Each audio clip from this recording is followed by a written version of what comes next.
Je me présente donc Bruno Delépinay, je suis le président directeur général du groupe Artus International. Nous sommes ici aujourd'hui donc en Tunisie pour le congrès du M2RH. La Tunisie fait partie donc du réseau mondial du groupe Artus, au même titre dans l'Afrique du Nord que le Maroc.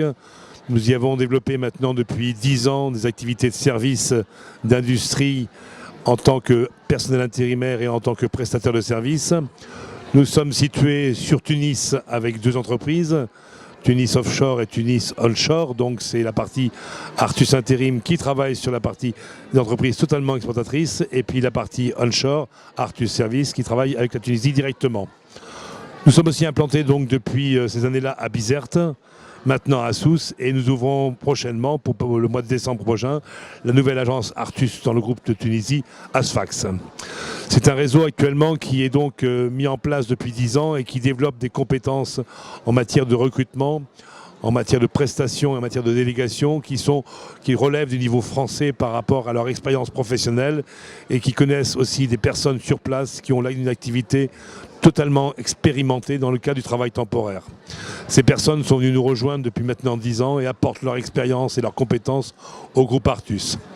Le groupe Artus, au départ, a été créé il y a maintenant 26 ans en France par votre serviteur et a été secondé par mon fils Alexis Delépinay, qui est devenu directeur général en 2010 et qui a pris la responsabilité du réseau France.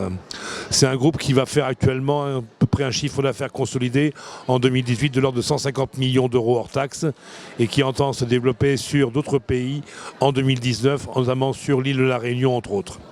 Nous sommes présents aussi aux Antilles, bien sûr. Nous sommes présents donc en Guadeloupe, en Martinique et en Guyane et bientôt, bien sûr, comme je disais à l'instant, sur les DOM-TOM avec l'île de la Réunion. Sur le réseau français, il se développe toujours. Il est composé d'une 50aine d'agences, notamment le siège social qui se trouve à Tours. Et sur le réseau africain, nous sommes donc implantés sur le Maroc avec 5 agences aussi, dont à Casablanca, à Tanger et à Marrakech. Et donc enfin pour la Tunisie, comme je l'ai exprimé tout à l'heure, sur Tunis, sur Bizerte, sur Sousse, sur Sfax et bientôt aussi sur Zagouan. Voilà les objectifs pour Artus Tunisie.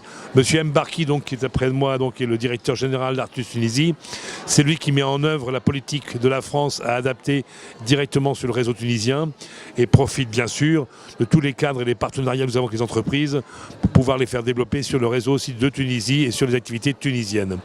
Nous avons de nombreuses entreprises totalement exportatrices qui sont placées en Tunisie puisqu'il y a 2400 entreprises au total et la Artus Tunisie collabore avec un certain nombre d'entre elles pour les prestations intérimaires, pour des délégations de contrats, pour des gestions de contrats, pour des recrutements, etc.